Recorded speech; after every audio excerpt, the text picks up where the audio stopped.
morning! Os faz kunstnerna kan stunda torsdag fortgöra kusvidor med svar och smittroja försvar. Can you believe those governments over in Europe? They are ridiculous. Tim, I'm gonna need you to pull all of your Apple Watches off of the shelves. What? Just in Europe, though, right? No, just in the United States, because you're infringing on copyright and patent law. Oh, great. Okay, well, at least we can still sell in... Os maken står här så vi går till bestående som man kan stå för. Försvar! Vadå? Let's begin. Vadå?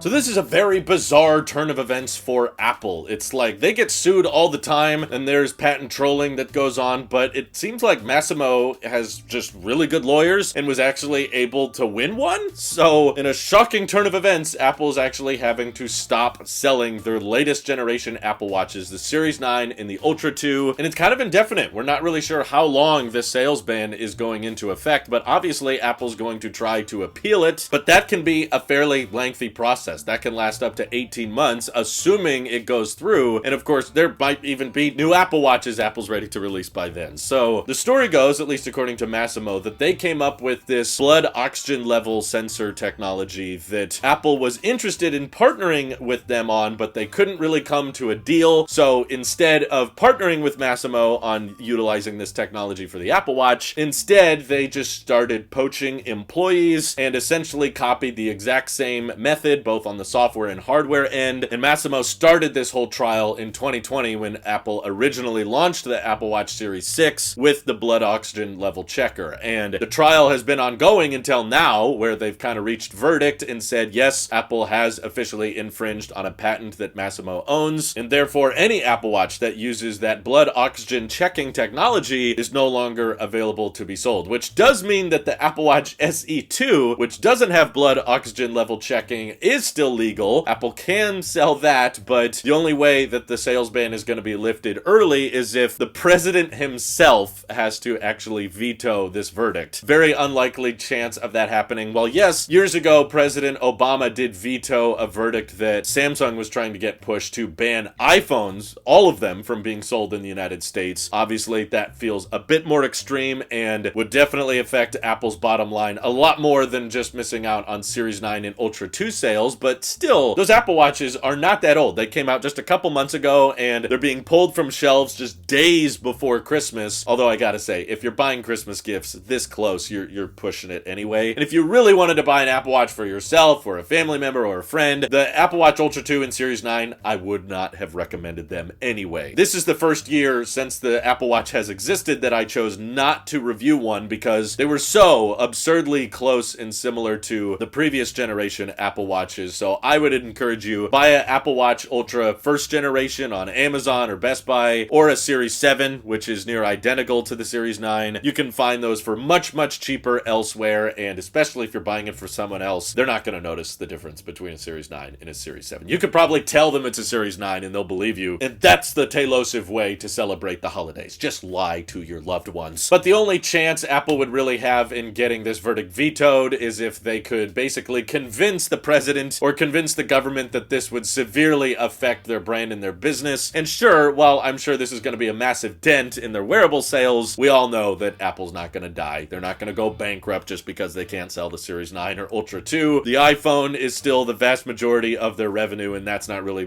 being affected by this. But the real question comes down to how long could this sales ban last? You know, if we wait until the appeal is done, there's probably going to be whole new Apple Watches ready by that point. So I don't think it's likely that Apple's going to wait that long. What is pretty likely that Bloomberg has already reported on is that Apple, via a software update, can probably find a loophole surrounding this patent. So if they quickly find a way to deactivate the blood oxygen level checking in the Series 9 and Ultra 2, then they could probably continue to sell them, as long as they just are able to remind people that, okay, it no longer has that feature, which I know a lot of people with newer generation Apple Watches, very few of them ever even knew that they could check their blood oxygen level. levels, honestly. When I had my Apple Watch, I pretty much never used that. Occasionally, I guess if you're looking for sleep apnea side effects, then maybe you can check it that way, but it was never FDA approved in the first place, so it's not going to be as accurate, and a doctor's not going to rely on that sensor as much as they would an official, like, fingertip medical grade, you know, blood oxygen level checker. So I didn't even think it was that big a feature, which is why it's such a funny thing to get tripped up on and to actually prevent the entire watch from being sold during, you know, the peak holiday rush. So if I were Apple, I would basically just pull this feature via software update, and then you can add it back maybe in the future if the appeal goes through and Apple's able to win. So that could honestly happen any day now. They probably have the watchOS team running around the clock trying to find a loophole to this whole process, but I don't think Massimo's attention with this case was really to get a bunch of people to buy their watch. I mean, Apple did countersue them, claiming they made an Apple Watch clone, but I've seen it. It doesn't look or act like an Apple Watch, in my opinion. The only similarity is it's a wrist-mounted device with a screen, but that's where the similarities end. From what I can tell, Massimo's intention is just that, hey, we designed this technology, and you took a lot of our employees, and you implemented it without our permission. I'm guessing they're not trying to actually stop the sale of Apple Watches. They just want a cut. They're hoping that Apple would have to pay them a royalty for every Apple Watch sold or something because it uses their blood oxygen patented methodology, and there's a debate to be had there, honestly, on whether or not they're in the right. I mean, I'm sure a lot of you are just big Apple fans, so you're mad at anybody from stopping a company, but there is some precedent here. You know, you don't want any company to just take another company's technology that's patented and they own it and then go off and monetize it, right? We were all just arguing about how Beeper has no right to Apple's iMessage integration, so similarly, Massimo might feel like Apple has no right to that sensor technology without their permission. So maybe the appeal results in Apple having to pay Massimo a certain fee, and then the Apple Watch will be okay to sell again, and Massimo will make a big profit off of it. But the other side of the debate, where I personally find myself falling, is should one company basically be able to patent something as crucial or as useful as, you know, health monitoring technology? It's a little bit different if we're talking about, like, does Apple have a monopoly on the iOS App Store? So yeah, they get a fee of every game or every purchase or, you know, whatever transactions are spent with apps on the App Store. That's one thing, but it's another to be like, okay, should every company moving forward that wants to check your blood oxygen levels through an electronic device with this electronic process, should every single company for decades to come have to pay Massimo a fee for that? I don't know. That feels like you're getting a little bit more into the let's monetize the medical equipment that everybody in the future might kind of rely on or at least appreciate to have in their products. And, you know, there's a lot of people who are buying the Apple Watch for their health, to monitor it and to measure it and to try to make themselves better. So the idea that because Apple didn't want to pay you a certain amount, now you're preventing new customers from being able to buy and appreciate that new tech, I don't think they're going to run out and buy a Massimo watch. That's not going to happen. So a lot of you may disagree with me on that, or do you think that if a company has a patent on something, then that's their right? You know, they're allowed to punish other people from infringing on those patents, and they should get a fee moving forward. Where do you guys fall on this issue? I tend to think this is all a little bit silly. Even though Apple was probably overstepping their boundaries and poaching employees, I can agree that that sounds possible. They should probably get a fee and a slap on the wrist, but I don't think the actual customers who are buying the product should get penalized for that. Apple should get penalized, but pulling the Apple Watches from the shelves is more of a punishment to the consumer who's interested in buying this latest generation technology. But again, at the end of the day, you should probably just buy a Series 7. Feel free to let me know your thoughts on the subject down in the comments below. And thank you to everybody supporting this channel directly. Seriously, helps us out a ton, as does just watching these videos. So thanks again. This is your Apple Sheep here, and I will see you all in the next one.